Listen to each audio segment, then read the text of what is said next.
It was reported that before the pandemic, there were 207,000 millionaires in Singapore. But take a look at this.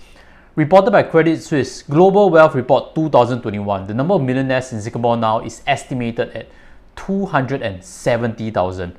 Knight Frank's report, 244,700.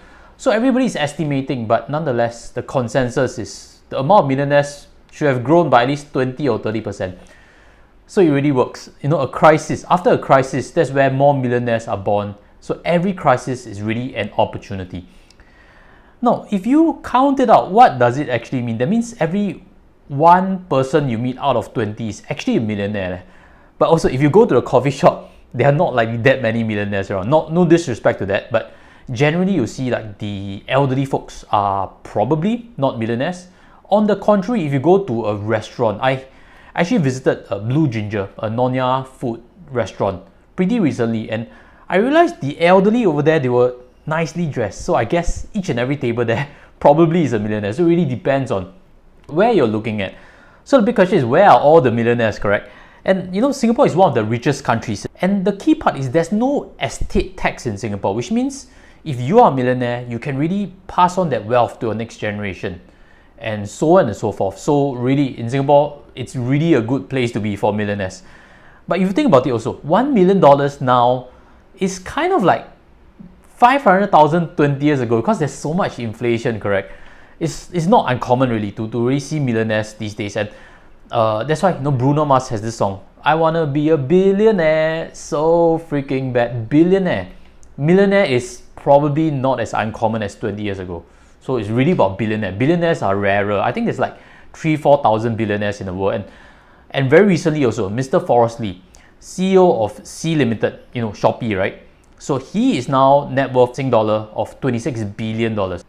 And today, this whole discussion, I wanted to really share my experience, seeing so many different people from different walks of life, and really share with you how to learn and expand your mindset on wealth. Because before we discuss a bit further, where are all the millionaires, let's have some grounds first. Money is really limitless. It's just printed, as we know. Fed prints money and stuff. Singapore has budgets and distributes cash checks and stuff.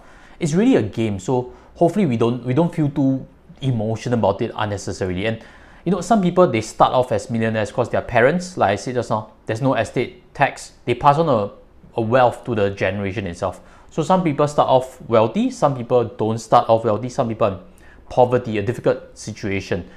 And round things off, money does not make you nicer, money does not make you happy also. So if we have set in those grounds, then maybe let's discuss a bit, where are all the millionaires? There are a lot of millionaires in HDBs even. Typically a HDB 5-room flat, which is fully paid, $600,000, $700,000, $800,000. If it's fully paid, that person is likely going to be a millionaire, correct? Because there's still CPF, there's still cash. There is really a lot of millionaires already in HDB flats. So open your eyes, you would find them already. But the difference between millionaire and multi-millionaire also got something to share also. I realized also that millionaires typically have good solid careers. Maybe let's put some ballpark figures to it, like annual income 100,000 or above.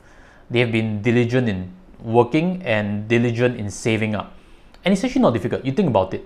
If someone earns more than $100,000, 50,000 is saved for 20 years. $1 million really, correct? So not including property even.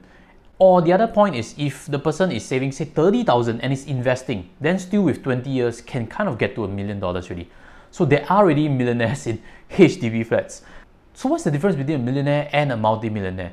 Typically a multi-millionaire has more than one residential property, or the multi-millionaire is living in a landed property that's fully paid already. So what I typically observe is that person comes from a background of a professional career, and what you realize is the annual income is at least 200,000, and that gives ability at least to bring in the income, correct? That is a favorable equation to build the wealth, to pay off the house.